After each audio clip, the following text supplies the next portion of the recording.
वैसे ये समझने वाली बात है कि अगले 48 घंटे जबरन समझौते या फिर एक व्यापक क्षेत्रीय विस्फोट के बीच निर्णायक साबित हो सकते हैं। जंग हुई तो मिडिल ईस्ट का जियोपॉलिटिकल नक्शा पूरी तरह से बदल सकता है। तेहरान झुकने से इनकार कर रहा है, जंग का खतरा बढ़ता जा रहा है, इसलिए अमेरिका ने सैन्य तैनाती और बढ़ा रखी है। इस समय अमेरिका के 200 से ज्यादा एयरक्राफ्ट तैनात हैं। 231 एयर रिफ्यूलिंग टैंकर्स भी मदद के लिए तैयार हैं। अमेरिका के 2 निमित्ज क्लास के एयरक्राफ्ट करियर समंदर से ईरान को दहलाने के लिए रेडी मोड पर बैठे हुए हैं और एक फोर्ड क्लास का एयरक्राफ्ट करियर भी मदद के लिए तैयार है। 3 करियर स्ट्राइक ग्रुप भी खाड़ी में अमेरिकी नेवी की ताकत को बढ़ा रहे हैं। इसके अलावा 15,000 से ज्यादा सेलर्स और मरीन्स भी अमेरिकी जंगी जहाजों पर तैनात हैं। अमेरिका की अभूतपूर्व सैन्य तैनाती बता रही है कि बात दबाव बनाने से कहीं आगे निकलकर निर्णायक प्रहार तक पहुंच चुकी है। ट्रंप का एक इशारा मिलते ही ईरान के खिलाफ आखिरी जंग छिड़ सकती है।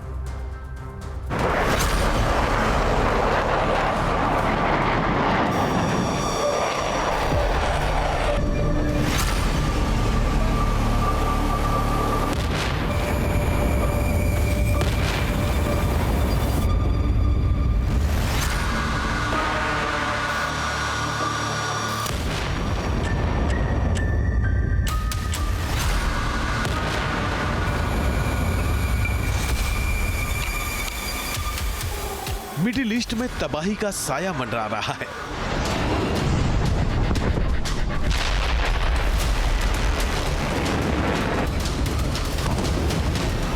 अमेरिका की स्पेशल फोर्स और मरीन कमांडो ग्राउंड ऑपरेशन के लिए तैयार हैं।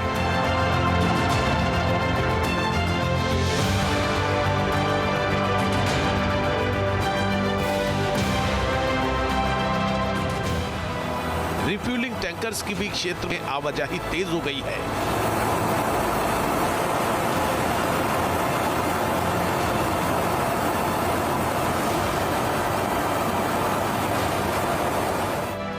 दो 200 से ज्यादा एयरक्राफ्ट लगातार फर्राटा भर रहे हैं।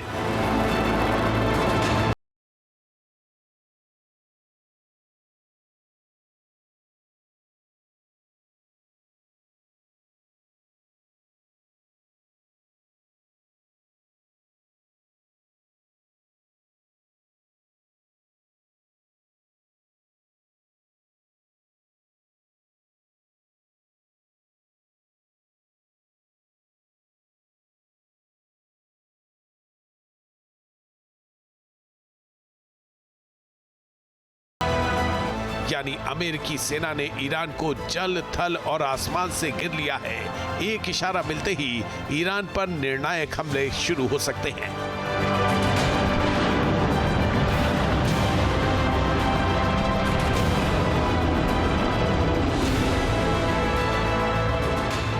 ऐसे में सवाल यह है कि पहली बार मिडिल ईस्ट में एक ही समय पर 3 एयरक्राफ्ट कैरियर क्यों तैनात किए गए हैं?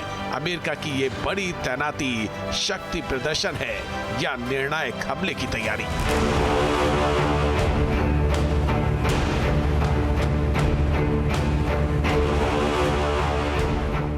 अमेरिका ने दशकों में पहली बार अभूतपूर्व विशाल नौसैनिक बेड़े को तैनात किया है।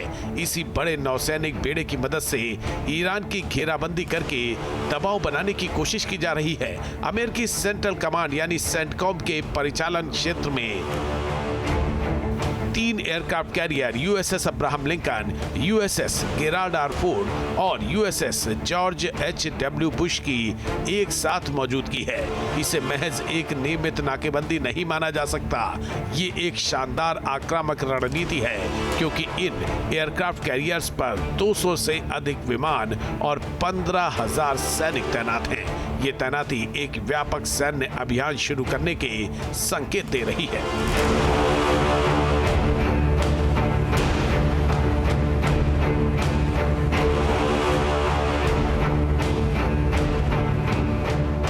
दरअसल दरअसल अरब सागर और हिंद महासागर में एयरक्राफ्ट कैरियर्स की रणनीतिक तैनाती के कारण दूर से ऑपरेशन चलाने का विकल्प मिलता है।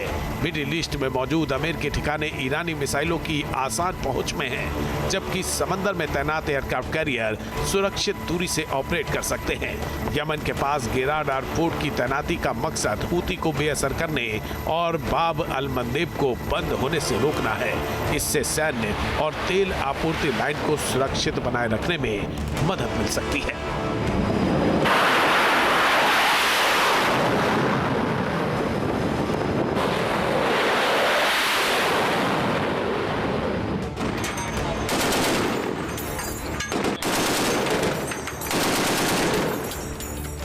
इतनी बड़ी सैन्य तैनाती अत्यधिक खर्चीली है और ये पुष्टि करती है कि वॉशिंगटन ऊर्जा ठिकानों को निशाना बनाकर सटीक और घातक हमले करने की योजना बना रहा है, न कि एक लंबे युद्ध की जिसमें उसके हथियार भंडार खत्म हो सकते हैं। इस बीच खबर है कि अमेरिका ने दूसरे दौर की निर्णायक जंग की रणनीति फाइनल कर ली है। CNN के मुताबिक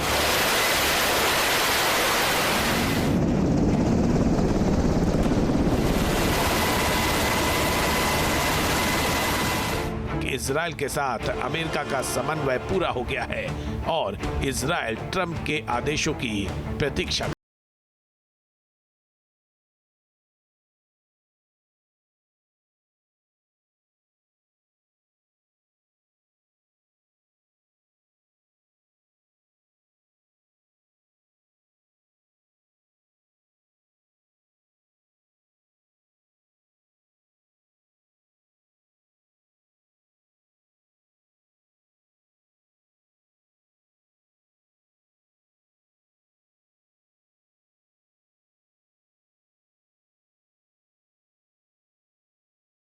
जरूरी हो गया है।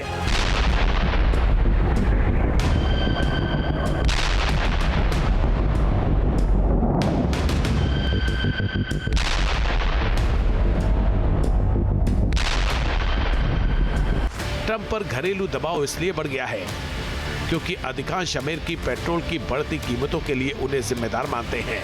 ईरान की नाकेबंदी पर अत्यधिक खर्च आ रहा है। सेना में हथियारों की कमी दूर करने की लागत भी एक बोझ बन गई है।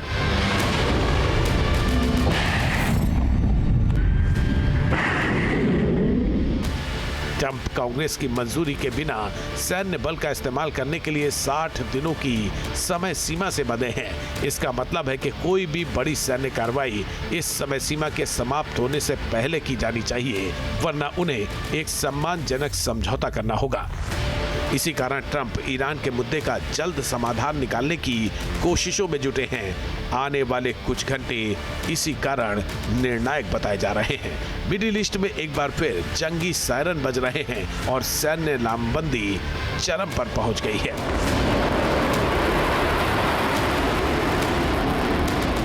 अब पूरी दुनिया ट्रंप के उस फैसले का इंतजार कर रही है जो वो अपनी घरेलू दुविधा से निकलने के लिए ले सकते हैं। News nation. अब से डीडी फ्री डिश की चैनल नंबर 57 पर देखिए न्यूज़ नेशन।